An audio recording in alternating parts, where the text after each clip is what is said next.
청중은 원래 귀에 듣기 좋은 말씀을 선호하는 경향이 높습니다. 믿기만 하면 구원받는다고 하면 모두가 아멘 합니다. 믿음만 있으면 하늘의 복도 받고 땅의 복도 받을 수 있습니다 하면 할렐루야 하고 열광합니다. 그러나 행함이 따르지 않는 믿음은 거짓 믿음이요 구원도 확신할 수 없다고 하면은 얼굴이 금방 굳어져 버립니다. 말씀대로 살지 못하는 죄를 지적하거나 책망하면 예배 분위기가 금방 싸늘해져 버립니다. 듣기가 싫고 몹시 거북스럽기 때문입니다. 사랑의 교회에서 사역할 때 저는 비슷한 반응을 가끔 볼 수 있었습니다.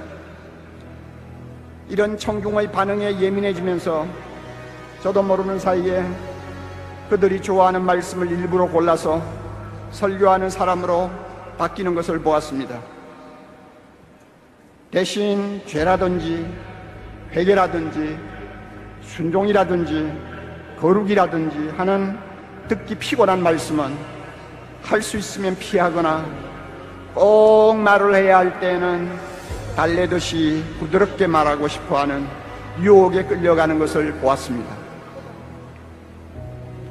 저의 이런 모습은 예수님이 절대로 바라시는 것이 아니었습니다. 저도 절대로 원하는 것이 아니었습니다. 그러나 실제로는 그런 일이 강단에서 일어나고 있었고 그 결과 저도 모르게 복음을 조금씩 변질시키는 설교자가 되어가고 있었습니다.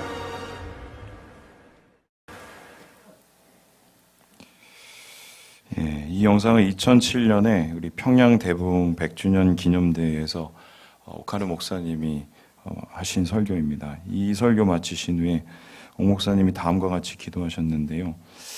주여, 이놈이 죄인입니다. 이놈이 입만 살았다고 떠들고 행위가 죽어버린 한국교회를 만든 장본인입니다. 주님, 저를 용서하여 주시옵소서. 한국교회를 살려주옵소서. 자신을 한국교회를 망친 죄인이라고 고백한 이유는 강단을 제대로 지키지 못해서라고 말씀하셨습니다.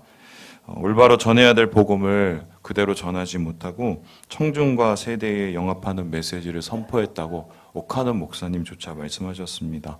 이 고백은 사실 저의 고민이자 저의 고백이기도 하는데요. 옥 목사님이 겪었을 고뇌와 비교를 한다는 것 자체가 우습지만 저 역시 이제 말씀 준비할 때마다 이런저런 얼굴들과 이유들이 떠오릅니다. 이 말씀을 전하면 이분이 시험당할 수도 있는데 이렇게 설교하면 이분이 오해할 수도 있는데 뿐만 아니라 제가 전한 말씀이 저를 옥죄는 부메랑이 되어 돌아올 수 있다는 두려움에 빠지기도 했습니다. 이제 겨우 교인 100명 넘어서는데 시험 들어 교회에 안 나와서 문제 생기면 어떡하냐 이런 고민이 생기기도 했지요. 하지만 옥 목사님처럼 이런 모습은 예수님 바라시는 것도 아니고 제가 원하는 것도 아닙니다. 강단에서 입으로 먹고 사는 사꾼대라고 하나님 저 세우신 거 아니고요. 하나님 부르심 받고 이 길 왔었을 때 그런 거 각오하고 왔거든요. 왜 갑자기 초장부터 이렇게 무거운 얘기를 하는지 이상하게 생각하시는 분이 있을 텐데 오늘 제가 전할 말씀이 더 무겁고 진지하기 때문입니다. 지난 수요일부터 하나님 앞에 새벽에 기도를 하는데 하나님이 이 말씀을 전하라고 계속 얘기를 하시는데 제가 한 3일을 못해요 이랬습니다. 근데 하나님이 계속 말씀 전하라고 이건 전해야 네 목사라고 얘기하셔서 오늘 여러분에게 이 말씀 전합니다. 오늘 여러분에게 제가 전할 말씀은 구원받은 성도의 진짜 신앙, 예수 따라가는 제자도에 대한 이야기를 하려고 하는데요. 참고로 먼저 말씀드리면 제자도는 결코 쉽지 않은 것입니다. 그러나 우리가 꼭 넘어서야 되는 것이지요. 2012년인가요? 교계에 큰 반향을 일으킨 베스트셀러 한 책이 있었습니다. 바로 이 책인데요. 이제 카일 아이들먼의 Not a Fan, 한국 번역으로 팬인가 제자인가라는 책입니다. 이 책이 화제가 된 이유는 매우 급진적이기 때문입니다. 이 구원에 대한 기존의 입장, 예를 들어서 예수 믿고 입으로 시인하면 구원받는다, 한 번 구원받으면 영원히 구원받는다, 이런 입장에 도전하는 책이었습니다. 물론 이전에도 제자도에 대한 급진적인 입장의 책들이 많았지만 이 책이 더욱 주목받고 반향을 일으켰던 이유는 당시 한국 상황 때문이었습니다. 지금도 여전하지만 당시에는 더욱더 암담했는데요. 대형교회가 사유화되고 부패 문제로 몸살을 앓고 있었습니다. 교회에는 이 사회적 책임은 고사하고 자기 몸 하나 간수할 수 없는 어려운 참 말도 안 되는 상황 가운데 있었지요. 말과 행동이 다른 교회, 맛을 잃은 소금과 같은 교회. 신학자들 중 다수가 왜 이런 일이 일어났을까를 고민했는데 그 이유가 변질된 복음이라고 말을 했습니다. 다시 말해 이 칭의, 예수 믿어서 의롭게 된다. 그리고 믿음으로 구원받는다는 이신칭의 개념이 너무 극단적으로 잘못 맺어졌기 때문이라고. 그래서 죄 짓는 교회를 방조했다고 얘기했다는 것이죠. 저자는 이 책에서 이 문제에 대해서 다음과 같이 도전하는데요. 제자하고 팬은 다르다는 거예요. 프라이팬 말고 팬이에요. 팬 다르다는 거예요. 제자는 예수를 따르는 사람이지만 팬은 예수를 잘 알고 좋아하지만 따르는 것을 꺼려하는 사람들입니다. 그런데 문제는 예수님이 제자를 원하시지 팬은 절대로 원하지 않는다는 거예요. 우리 함께 이 부분에 있는 한 부분을 읽어볼까요? 시작. 예수님이 원하시는 관계 중에 스타와 팬의 관계는 없다. 오늘날 교회의 가장 문제거리는 스스로 그리스도인이라고 말하지만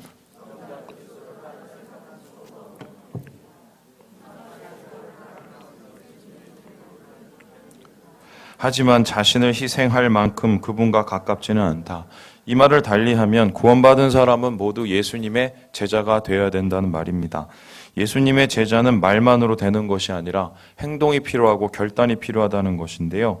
구원은 믿음으로 얻어지고 은혜로 얻어진 것이 확실하지만 행함이 없는 믿음이 과연 구원받은 믿음인지 심각하게 고민해 봐야 된다는 뜻입니다. 실제로 예수님은 자신을 좋아하고 따르기 위해서 온 많은 무리들을 향해서 이렇게 말씀하셨습니다. 같이 한번 읽어볼까요? 시작. 물은 내게 오는 자가 자기 부모와 처자와 형제와 자매와 더욱이 자기 목숨까지 미워하지 아니하면 능히 내 제자가 되지 못하고 누구든지 자기 십자가를 지고 나를 따르지 않는 자도 능히 내 제자가 되지 못하리라. 매우 과격한 예수님의 말씀 사람들이 싫어했습니다. 오히려 거부감 주어서 떠나게 했습니다. 여러분 물 들어올 때 어떻게 됩니까? 놓줘야 된다는 말이 있지요. 저도 장사해 본 경험이 있는데 타이밍이라는 게 있더라고요. 제가 옷장사 했었을 때 옷에 여러 가지 종류가 있는데 뭔가 하나 팔리기 시작하면 그거는 무조건 많이 사놔야 돼요. 많이 팔릴 가능성이 크거든요. 그래서 어떻게 보면 이 센스인데요. 센스가 있는 사람 성공합니다. 그런데 예수님은 센스라는 거 하나도 없고 없어도 너무도 없고 오는 사람마저 돌려보내는 이상한 사역자입니다. 좋게 얘기할 수도 있고 돌려 말할 수도 있고 나중에 불러서 요란치 않게 설명할 수도 있었습니다. 하지만 하나님 그러지 않고 예수님 그러지 않았습니다. 오히려 더 과장합니다. 급진적으로 얘기합니다. 제자도에 대해서 선언합니다. 그 이유는 무엇일까요? 이 제자도가 타협할 수 없는 본질이기 때문입니다. 생사가 걸린 진리이기 때문이죠. 제자가 되어야만 하나님 나라 보기 때문입니다. 이도저도 중간은 없고 양다리라는 것은 구원에 존재하지 않기 때문입니다. 그렇다면 좀 심각해지죠. 나의 믿음은 구원받은 믿음인가? 나는 정말 예수 따르고 있는 제자인가? 그렇다면 어떻게 하면 제자가 될 수 있을까? 오늘 본문은 이 질문에 대해서 매우 선명하게 말하고 있는데요. 지금 예수님 앞에는 제자가 되겠다고 쫓아오는 3명의 제자 지망생들이 있습니다. 그런데 본문에는 이들이 그 이후에 예수님을 따랐다거나 제자가 되었다는 말이 없습니다. 실패했다는 소리인데요. 이유가 무엇일까? 그들이 제자가 되기 위해서 부족한 2%가 있었기 때문입니다. 그 2%는 무엇입니까? 그것을 해결하지 못한, 예수님을 따르지 못할 이유였던 것입니다. 그렇다면 본문을 살펴보므로 우리는 이렇게 정리할 수 있겠습니다. 제자가 되기 위해서 이것을 버려야 됩니다. 이것들이 해결하지 못한 이것을 해결해야 됩니다. 이것을 내려놓아야 예수님을 따를 수 있고 구원받은 제자가 될 수 있다는 것입니다. 그렇다면 세 사람의 이 제자 지망생이 버리지 못한 이것, 제자가 되기 위해서 우리가 버려야 될 것이라는 것은 무엇일까요? 이것은 한 3가지로 요약할 수 있는데요. 첫 번째가 무엇이냐?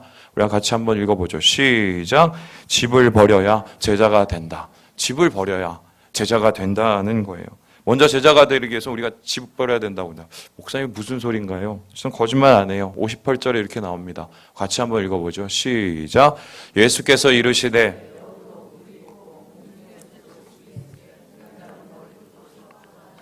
목사님 버릴 집이 없어요.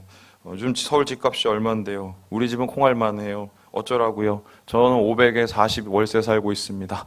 이렇게 얘기하시는 분 있겠지만 오해 마십시오. 그런 소리 아닙니다. 옛날에 목사님 한 분은 교회 건축하면서 집줄이든지 전세로 옮기면서 건축 헌금하라고 하신 분이 있는데요.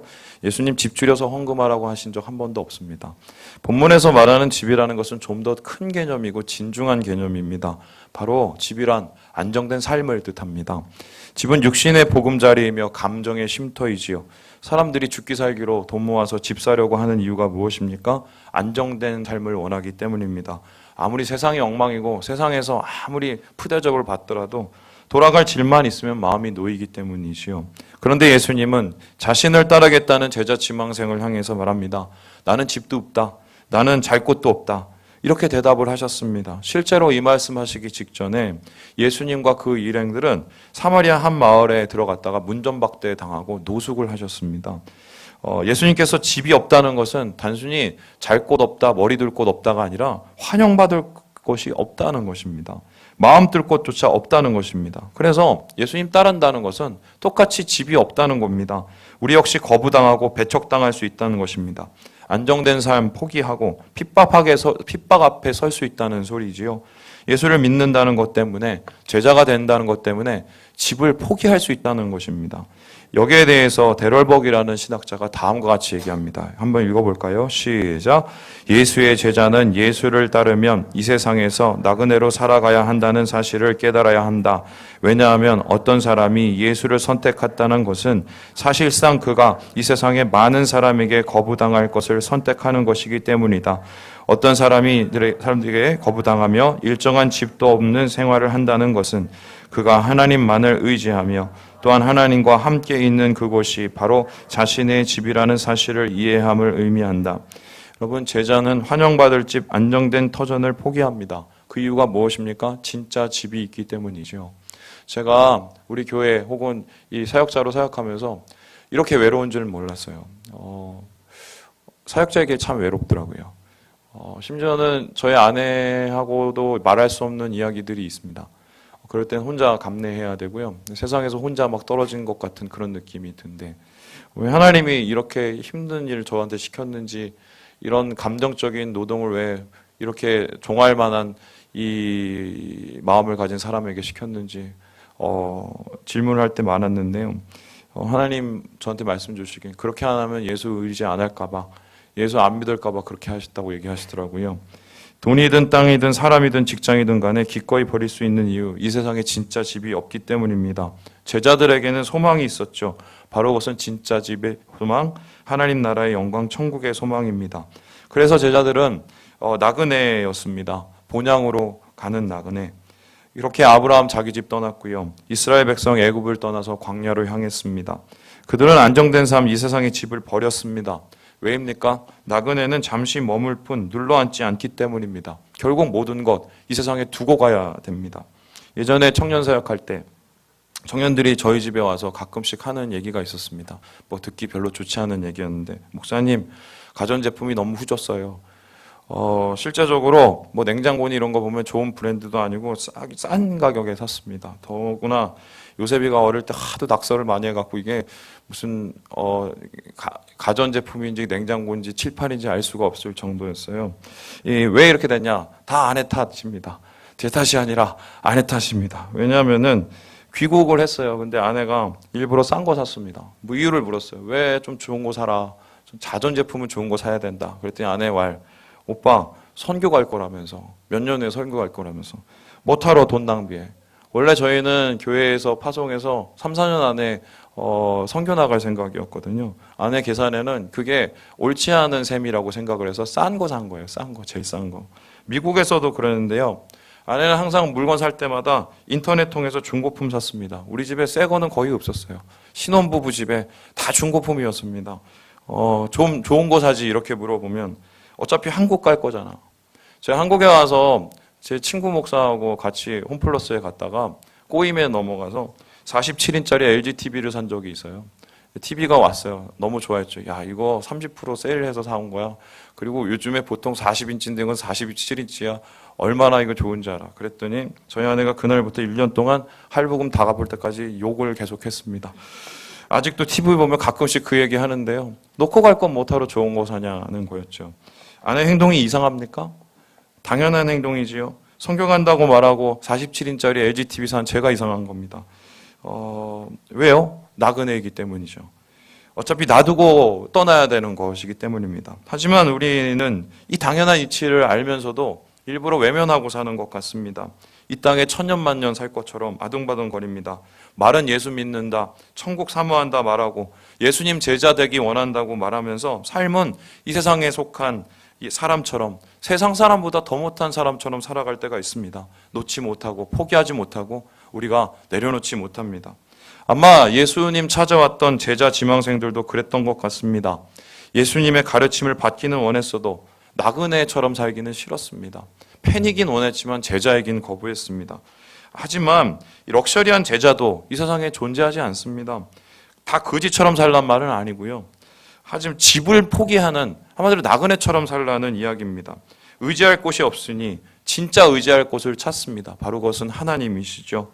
이 세상의 어떤 재물과 명예와 권력과 비교할 수 없는 주님, 그것을 우리가 찾는 것이 집이 없는 이유인 것입니다. 시편의 시인은 이 사실을 알고 기쁨으로 노래했지요. 우리 시편 84편의 말씀을 같이 한번 읽어보겠습니다. 시작.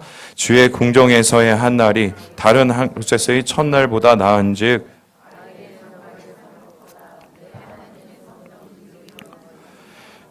여호와 하나님은 해요 방패이시라. 여호와께서 은혜와 영화를 주시는 정직하게 행하는 자에게 좋은 것을 아끼지 아니하실 것임이니이다. 집을 버리고 예수님 따르는 것이 제자입니다. 우리에게 은혜와 영화를 주시는 예수님, 하나님을 만나는 삶이 제자입니다. 이 세상에 집이 주는 잠깐의 만족, 안정의 마음을 빼앗기지 말아야 돼요. 집 없다고 실망하지도 말아야 돼요. 예수를 따르는 제자는 잠자리에 연연하지 않습니다. 이 땅의 집에 마음을 두지 않기 때문입니다. 둘째로 예수님 제자가 되기 위해서 우리가 버리고 해결해야 될 것이 무엇인가요? 본문에서 이렇게 얘기를 하고 있는데요. 같이 한번 읽어보죠. 시작. 세상 일을 버려야 제자가 된다. 세상 일 버려야 된다고 예수님 말씀하십니다. 우리 60절의 말씀을 같이 한번 읽어보겠습니다. 시작.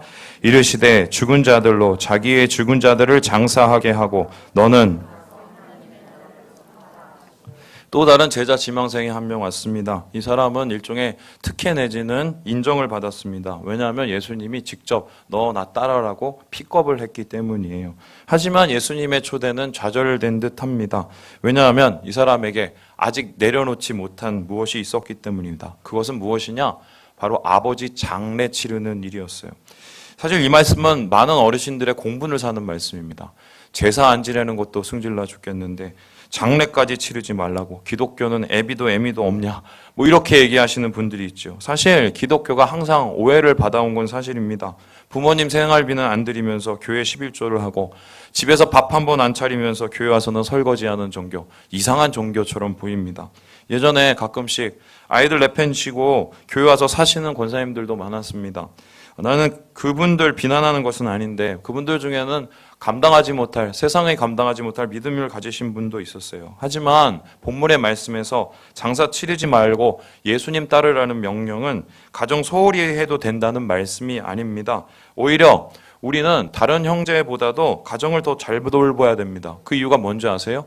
그들도 영혼이고 구원받아야 되기 때문입니다.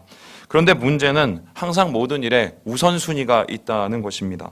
다시 말해 예수 따르는 일보다 더 중요한 세상 일은 없습니다. 심지어 부모님 장례 같은 대중대사일지라도 예수 믿고 제자 되는 일보다 중요한 것은 없습니다. 왜입니까? 사람 생명이 달려있기 때문입니다. 댕커라는 학자가 이에 대해서 다음과 같이 얘기하죠. 같이 한번 읽어보겠습니다. 시작. 예수의 제자가 되고자 하는 많은 사람들은 즉시 예수를 따르라는 명령에 순종하지 않는 변명으로 자신들에게 주어진 사회적 책무와 사업상 중요한 일들을 처리해야 한다는 이유를 먼저 제시했다. 여러분, 당시 유대 사회에서 장사 지내는 것은 모든 세상 일 중에 제일 우선적인 일이었어요. 그러니까 심지어 율법 공부하는 것, 성전에서 예배하는 것, 유월절 제사 할례하는 것보다 가장 먼저 해야 될 게 부모님 장례 치르는 일이었습니다. 그래서 장례 치르는 것은 뭐예요? 대표적인 가장 중요한 세상 일이라고 할 수 있는데요. 예수님이 장사하는 건 내려놓고 나를 따르라고 말하는 것, 세상 일보다 제자 되는 일이 먼저라고 얘기하신 것입니다. 학자들이 이 제자의 지망생에 대해서 설명을 할 때 특별히 행간을 읽으려고 하거든요. 무슨 소리냐? 왜 이 사람에 대해서 예수님이 그렇게 비난을 했을까? 아직 돌아가지 않았음에도 핑계된 거 아닌가? 아버지 살아계시는데, 혹은 장사한 후에 자신이 받을 게 돈이 있는데 그거 받고 가겠다고 해서 그거 아까워서 그런 거 아닌가? 설령 아버지 돌아가셨다 해도 유대 전통상 1년간의 애곡 기간이 있는데 그거 채우겠다고 얘기한 거 아닌가? 여러분, 어떤 얘기가 진짜인지는 잘 몰라요. 하지만 한 가지 확실한 거, 주저했다는 것입니다. 제자는 사명자죠. 사명자는 주저하지 않습니다. 예수 믿고 구원받는 것보다, 예수를 따르는 제자가 되는 것보다 더 중요한 세상 일이 없기 때문입니다. 저는 이 말씀 가지고 여러분 갈굴 생각 없습니다. 예배 빠지지 말라거나 봉사 열심히 하라거나 성경 공부 더 열심히 하라고 이런 얘기 안 해요. 그냥 꼭 이 말씀 드리고 싶은데요. 어떤 세상 일도 예수 믿는 것보다 중요한 건 없습니다. 예수의 제자 되는 것보다 중요한 세상 일은 이 세상에 없습니다. 수억을 벌어도, 높은 자리에 올라가도, 사람들의 신망을 얻는다 해도 예수 믿고 따르는 것이 최우선입니다. 세상 일보다 사명이 우선이기 때문이다. 그래서 바울은 다음과 같이 얘기했어요. 우리 빌립보서 3장 말씀 읽겠습니다. 시작. 그러나 무엇이든지 내게 유익하던 것을 내가 그리스도를 위하여 다 해로 여길 뿐더러 또한 모든 것을 해로 여김은 내 주 그리스도 예수를 아는 지식이 가장 고상하기 때문이라. 내가 그를 위하여 모든 것을 잃어버리고 배설물로 여김은 그리스도를 얻고 그 안에서 발견되려 하느니. 예수님의 제자 되는 것보다 더 중요한 것이 있다면 그건 영혼의 해가 된다는 거예요. 배설물이라는 겁니다. 똥이라는 거예요. 왜입니까? 예수 믿고 따라가야 생명이 있고, 예수 믿고 따라가면 영혼 살릴 수 있기 때문입니다. 그렇습니다. 제자가 되는 것, 세상 일 포기하는 겁니다. 예수 믿는 것을 먼저 생각하는 것입니다. 주님 알고 가까이 하는 것이 우리의 삶의 최우선인 예수 중심의 삶이 바로 제자의 삶이다. 그것이 제자다. 제자는 세상 일 버린다고 말하고 있습니다. 마지막으로 예수님께서 본문에서 말씀하시는 제자가 되기 위한 길, 우리가 버려야 되는 것은 무엇인가요? 우리 같이 한번 읽겠습니다. 시작. 가족을 버려야 제자가 된다. 뭘 버려야 된다고요? 뭐요? 가족 버려야 제자가 됩니다. 아, 목사님 이제 본색을 드러내시는구나. 이쯤 가면 막 가자는 거지요. 예. 목사님, 가족은 건드리지 마셔야죠. 기본 예의입니다. 이렇게 말씀하시는 분도 있겠습니다. 근데 저는 없는 말 하지 않습니다. 오늘 말씀에 그렇게 나왔어요. 최종적인 예수님의 말씀이에요. 그리고 이 말씀을 예수님이 동일한 이 누가복음에서 3-4번씩 확인해 주십니다. 우리 함께 61절, 62절 말씀을 같이 한번 읽겠습니다. 시작. 또 다른 사람이 이르되 주여 내가 주를 따르겠나이다마는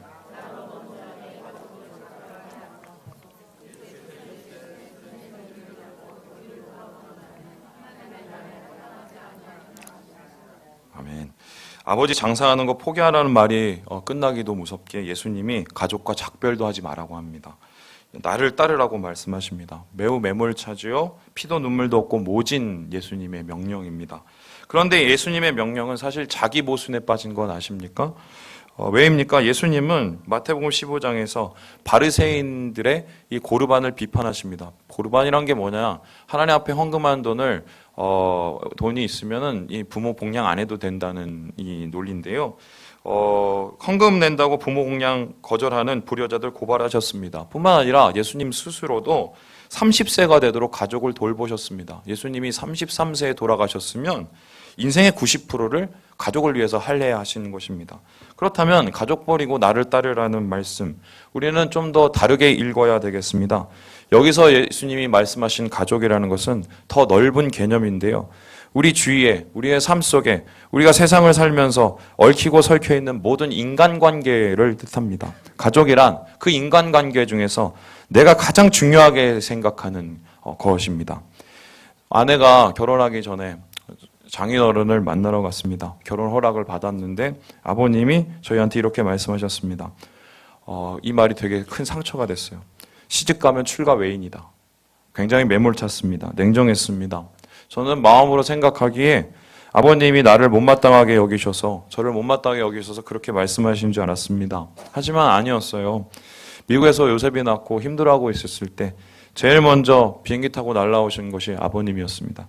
딸 박사학위 마무리하라고 하시면서 요셉이 안고 한국에 오시기까지 하셨습니다. 지금도 아이들의 가장 좋은 친구 중에 한 명이 바로 우리 장인어른이십니다. 그렇다면 그때 아버님이 출가여인이라고 매몰차게 얘기한 이유가 무엇일까요? 결혼한다는 것은 새로운 관계가 형성되는 것이기 때문입니다. 새 가정이 출생하지요. 아무리 이전에 중요한 관계가 있다 할지라도 부부 관계를 대신할 것이 없습니다. 예를 들어서 저희 아내가 저랑 결혼하고 나서 갑자기 집안에 대소사가 있는데 그거를 저하고 논의하지 않고 아버지하고 논의하면 그게 옳아요? 틀려요? 틀리지요? 또 뿐만 아니라 저하고 싸울 때마다 아버지한테 가갖고 다 일러 바치고 그래서 못된 놈이고 나쁜 놈이고 그러면 우리 집 파탄 났습니다. 이혼했어요. 그런데 우리가 이혼하지 않고 버텼던 이유는 아버님이 적당한 거리의 선을 지키시고 우리 가족의 새로운 관계를 축복해 주셨기 때문이라고 저는 믿어요. 마찬가지입니다. 예수 믿고 새 사람 되었으면 새로운 관계가 열립니다. 우리의 신랑 되신 예수님이 제일 우선의 관계고 예수님이 사랑하는 영혼들과 이웃들과의 관계가 그 다음입니다. 다시 말해서 제자는 바로 하나님의 예수 그리스도의 신부입니다. 사사로운 인간관계 때문에 예수님의 뜻 포기하지 않고요. 과거에 맺었던 인간관계에 매여서 하나님 나라 포기하지 않습니다. 그것이 좋은 관계이든 나쁜 관계이든 간에 예수를 만나서 새 사람이 되었으면 이전 것입니다. 우리는 새로운 피조물, 새로운 관계가 열린 사람들입니다. 하나님의 높은 뜻을 지향하는 새로운 사람 된 것. 그래서 바울은 고린도전서에 다음과 같이 말하고 있습니다. 같이 한번 읽어보도록 하죠. 시작. 누구든지 그리스도 안에 있으면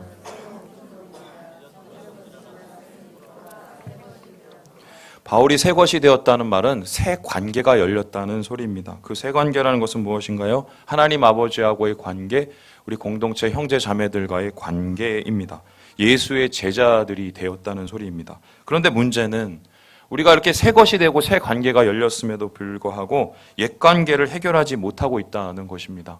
해묵은 감정과 사사로운 계산에 얽매여서 예수 따르고 예수의 신부가 되는 것을 주저하고 있다는 것입니다. 말은 가족과 작별하고 오겠다고 얘기하지만 그 사람은 여전히 가족을 떠나지 못합니다. 떠날 생각조차 없습니다. 자기가 좋아하는 사람만 좋아합니다. 나에게 잘해주는 사람만 사랑합니다. 반쪽짜리 사랑, 예수님이 원하시지 않는 사랑, 자기의 사랑, 옛 관계에 얽매여 있는 제자가 아닌 관계인 것입니다. 그러나 주님 말씀하십니다. 뒤를 돌아보지 마라. 쟁기를 잡고 땅을 가는 자는 앞을 봐야 정확히 땅 갈 수 있다고 얘기합니다. 과거에 나의 사사로운 관계에 내가 꼭 해결하지 못한 문제, 가족의 문제에 내 마음이 얽혀서 하나님 나라 바라보지 못하면 삐뚤빼칠해주고 이도저도 아닌 게 되어버린다는 것이죠. 지금부터는 제 간증 제가 하나 들려드릴 겁니다. 아시는 분은 아시는 간증이지만 또 합니다. 들으세요. 제가 중국에 사역을 2년 정도 갔었을 때 가장 걱정됐던 게 제 미래가 아니었습니다. 미래는 어차피 가수 안 됐기 때문에 뭐가 되든 상관없었어요. 가족이었어요. 특별히 우리 어머니 아버지. 그 당시 사이가 그렇게 좋지 않으셨거든요. 그나마 싸운 거 말린 게 저였어요. 그런데 제가 중국 가면 이 싸움 누가 말릴지 솔직히 되게 걱정됐습니다. 그래서 하나님 앞에 기도를 했어요. 하나님, 제가 우리 집에 있어야 되는데요. 그때 주님 말씀하신 너는 나를 믿어라. 너는 나를 믿어라. 그리고 제가 중국 갔어요. 근데 희한하게 저희 작은 형님이 어떻게 서울에 올라와서 저희 아버님, 어머님하고 같이 살게 됐습니다. 한 1년간을. 놀랍죠? 그 다음에 두 번째 일이 생겼는데 저희 어머니한테 연락이 왔습니다. 아버지가 아프시대요. 아버지가 암 지수가 되게 많이 높아가서 암인 것 같다고. 그래서 준비하라고 얘기했더라고요. 그 얘기 듣고 마음이 동요가 됐어요. 집에 가야 되나? 귀국해야 되나? 막 사역을 버려놓은 게 되게 많은데. 근데 하나님께 제가 기도했습니다. 하나님 어떡할까요? 어떡할까요? 그렇게 기도하는데 하나님이 저한테 분명히 귀로 말씀하셨어요. 뭐라고 말씀하셨냐? 내가 너보다 그 영혼 더 사랑한다. 너는 내게 맡기고 너에게 맡겨진 영혼을 섬겨라. 이렇게 얘기하셨어요. 그리고 결국 어떻게 됩니까? 나머지 하나님 책임진다고 확신 주셨어요. 아버님 그 이후에 연락이 왔는데요. 암세포 사라졌습니다. 제가 그때 배운 게 하나 있어요. 하나님 안에서 내려놓지 못하면 하나님의 역사를 볼 수 없구나. 주님 안에서 내 가족까지도 포기하지 않으면 정말 하나님이 역사하시고 함께 해주시는 것을 내가 느낄 수 없구나. 제가 그때 그거를 깨달았습니다. 여러분, 예수 믿고 구원받는 사람, 제자가 되는 사람이고 사사로운 계산과 정에 얽매이지 않습니다. 안정된 삶조차 포기합니다. 왜입니까? 예수 믿으면 그의 나라와 그의 의를 먼저 구하면 하나님께서 이 모든 것 더해 주시고 예수 따르는 자를 주님 버리지 않기 때문이에요. 더 죄송한 말씀 드리겠습니다. 화낼 거 다 내고 승질낼 거 다 승질 부리고 면세울 거 다 세우고 계산할 거 다 계산하고 피할 거 다 피하고 꺼릴 거 다 꺼리면 우리의 삶에 예수님이 계실 곳은 어디인가요? 도대체 우리는 어디에서 예수님을 따르고 있습니까? 저는 저에게 이렇게 말씀하시는 주님의 말씀에 감히 대답을 못 하겠더라고요. 그래서 제가 오늘 이 강당 올라오기 전까지도 고민을 했어요. 하나님, 제가 말씀을 전할 자격이 되나요? 저는 하나님 제자입니까? 예수님 제자입니까? 아직도 내려놓지 못하는 게 이렇게 많은데. 여러분, 제자는 집을 버립니다. 세상을 버립니다. 가족까지 버립니다. 하나님 나라와 의를 구할 때 이 모든 것 더하시는 주님을 믿기 때문입니다. 우리 모두 예수 믿고 제자 되기 바랍니다. 제자 되어 구원의 기쁨을 누리고 하나님 주신 은혜를 누리시는 사랑하는 모든 지체들 되시길 주님의 이름으로 축원합니다. 기도하겠습니다.